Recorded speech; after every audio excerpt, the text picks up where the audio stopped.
ఉన్న నాకు జరిగిన అనుభవం మాత్రం చెప్పగలను కానీ అందరికీ వాళ్ళ అనుభవాలు చెప్పినారు.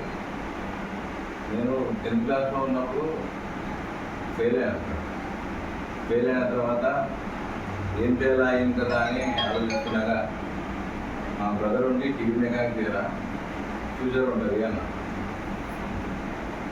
ఎందుకన్నా టీవీ మెకానిక్ అన్న మెకానిక్ షాప్ ఉంటాను లేదా టీవీ మెకానిక్ ఫ్యూచర్ ఉంది.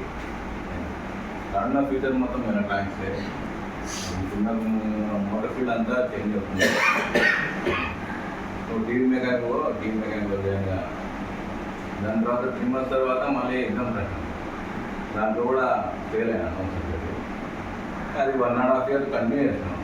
టీవీ మెకానిక్ నేర్చుకున్నాను, అందులోనే మా సాధ్యంగా ఉన్నాను, చేసుకుంటున్నాను. దాని తర్వాత 10th class పాస్ అయిన తర్వాత ఏం చేయాలా, ఇంటర్ పోతే బాగుంటుంది కదా, మనకున్న మార్క్స్ని బట్టి మనం ఎంత ఎదగలేము కదా అని అంటున్నాగా. ఆ టైంలో మా బ్రదర్ ఉండి, నువ్వు ఆల్రెడీ టీవీ మెకానిక్ నేర్చుకున్నావు కదా, ఈ డిప్లొమా ఎలక్ట్రానిక్స్ డిప్లొమా ఎంట్రన్స్ అయ్యి దాని తర్వాత ఏదైనా ప్లాన్ చేస్తున్నావా అంటే, సరిగానా మరి డిప్లొమా ఎంట్రన్స్ రాసినాను. దాంట్లో సీట్ వచ్చేసాను.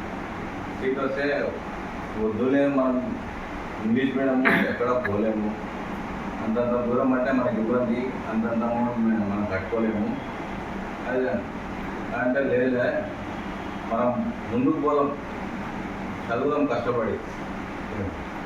ఈ విధంగా టెక్నికల్గా పోతేనే మనకి భవిష్యత్తు ఉండేది. ఎందుకంటే నేను ఒకనొక టైంలో నేను వదులుకున్నా డిప్లొమాని.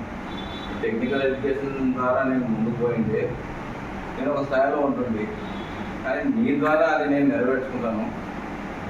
నువ్వు వెళ్ళు, నువ్వు చదువు, దానికి ఆర్థికంగా నేను వెనక ఉంటానని ముందుకు పంపిస్తున్నాను. వెళ్ళాను, ఎలక్ట్రానిక్స్ కంప్లీట్ చేసుకున్నాను. ఇప్పుడు టీజీఎంటీఎస్ ఫ్యాక్టరీలో జాబ్ చేస్తున్నాను.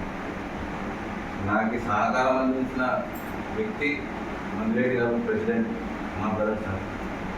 అందుకు థ్యాంక్స్.